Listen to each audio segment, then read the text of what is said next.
If you're over 60 and struggling with shoulder pain, stop relying on random stretches you find online. Most of them only provide temporary relief, and the wrong ones can actually make things worse. In this video, I'll show you the real root cause of that sharp pinching pain that's ruining your sleep and making it impossible to lift your arm overhead. Plus the 3 specific exercises you need to fix it for good. Quick note, to make things easier to follow, I've created a free printable exercise sheet for you with step-by-step instructions and photos of each exercise coming up. You can download it now, the link is in the description below. All right, let's fix that shoulder. First things first, you need to understand what's actually causing your shoulder pain. Otherwise, you'll keep wasting your time with things that don't improve anything. Now, most people assume shoulder pain means something is damaged, worn out, or simply it's become stiff with age. But here's the truth. In most cases, the root problem comes down to one thing, an imbalance in your rotator cuff. 4 small tendons that wrap around your shoulder joint. Think of your shoulder like a golf ball sitting on a tee. To keep it stable, especially during overhead movements, you need all 4 tendons working together like a 4-person teeter-totter where everyone pulls their weight. When one tendon overworks or underworks, the ball tips off the tee, and that's when you feel that sharp pinching pain. It's repetitive imbalances which ultimately lead to things like rotator cuff issues, impingement, and even bursitis. Now, here's where most people make it worse. They stop moving their arm overhead to protect the shoulder and avoid that pain. And I see this all the time in my clinic. Patients like Sarah, who avoided reaching for anything above chest height for months. Unfortunately, that protection strategy backfired. Her tendons tightened, muscles weakened, and the joint stiffened up, trapping her in a pain cycle that lasted for months. The good news, though, is that with just 3 targeted exercises, we can restore the balance in your rotator cuff, rebuild your strength, and fix the pain. In fact, Sarah went from barely lifting her arm to sleeping pain-free and reaching overhead within 8 weeks.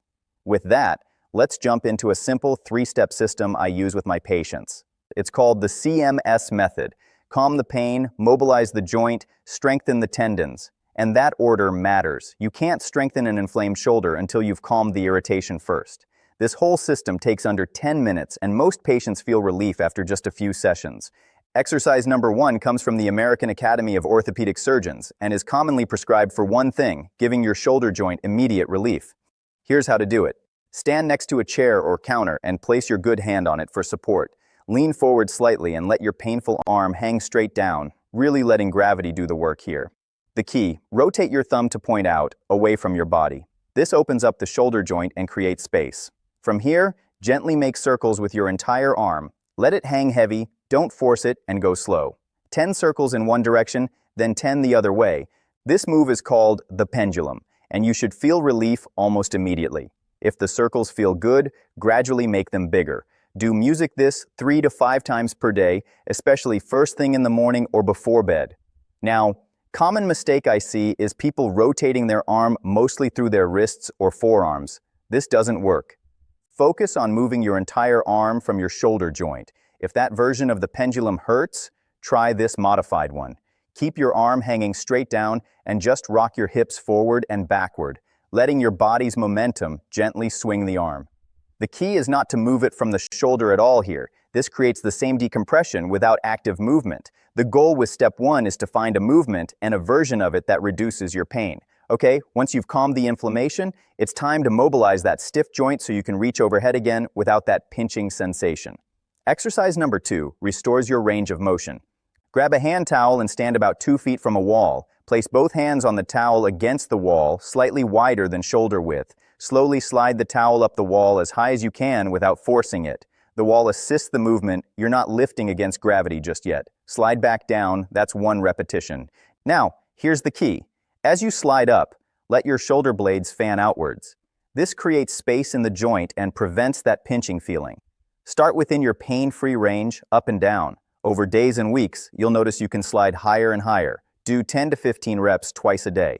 Next, turn your body sideways and do the same slide for your painful shoulder. This works side-to-side mobility. Same reps, same frequency. And finally, stand against a wall with your elbows bent at 90 degrees and tucked to your sides. Rotate your forearms to the sides, that's external rotation, then rotate them back in, internal rotation. Again, remember to keep these movements through your shoulders, not just wrists or forearms. Repeat this movement 10 to 15 times twice a day. Now here's a bonus. If you struggle reaching behind your back, use the towel to assist like this. Hold it with the strong hand and gently pull your painful arm inward and up your back. Same rep range as before. We've now mobilized your shoulder in every direction it needs to move. This final exercise targets those 4 rotator cuff tendons. Remember that teeter-totter? This gets everyone pulling their weight again.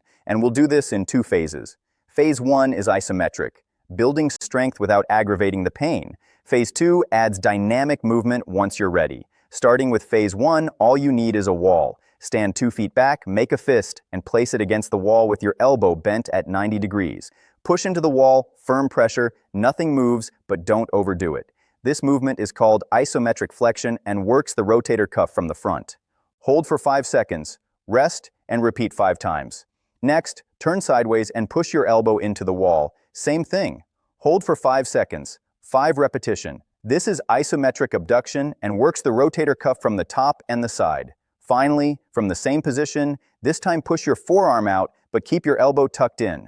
Hold for 5 seconds, 5 reps. This is isometric external rotation, which works the rotator cuff from the back.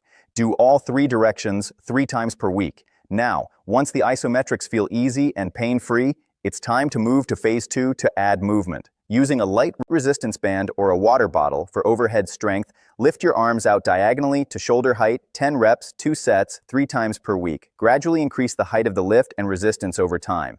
For rotation, elbows tucked, twist your forearms outwards against the band. 10 reps, 2 sets, 3 times per week. The key is controlled movement through your full range. Remember, all these details are in the free guide I've created for this video. It includes step-by-step instructions and photos for every move. You can download in just a few seconds by clicking the link in the description. Now, even if you're doing all these exercises perfectly, there are 3 critical mistakes that will slow down your progress. I'm going to show you them right now. Mistake number 1, stretching through pain. This is the biggest music one. People think if they just stretch harder, the tightness will release. But chronic shoulder pain isn't a flexibility problem, it's a strength imbalance problem. Overstretching an irritated shoulder can make it worse. You need to strengthen those rotator cuff tendons with isometrics, then progress to resistance. Stretching alone won't fix that teeter-totter. Mistake number 2, forgetting your shoulder blade. You see, every time you lift your arm, your shoulder blade should rotate upwards, creating space in the joint. But if it stays frozen, you get impingement, bursitis, and rotator cuff strain. This is why I emphasize letting your shoulder blades fan outward during the wall slides. That rotation opens up the space and prevents the pinching. So when you're doing the exercises or any overhead movement, focus on that fanning motion. It's the difference between relief and getting stuck in pain. Which brings me to mistake number 3, music, ignoring your posture. Try this right now. Slouch forward and try to lift your arm overhead. Now sit up tall and try again. Notice how much easier it is. Rounded posture changes mechanics, leading to less space in the shoulder joint, while an upright position with your shoulder blades back creates space for movement to occur smoothly. Now, if rounded shoulders are part of your problem, I've got a video that fixes it with just the one move. You can click here to find out. I'll see you there. Remember, every small step you take today brings you closer to your goals. You're never alone on this fitness journey. We're right here with you. If this video helped you, hit subscribe and join our fitness family. We'll see you in the next workout.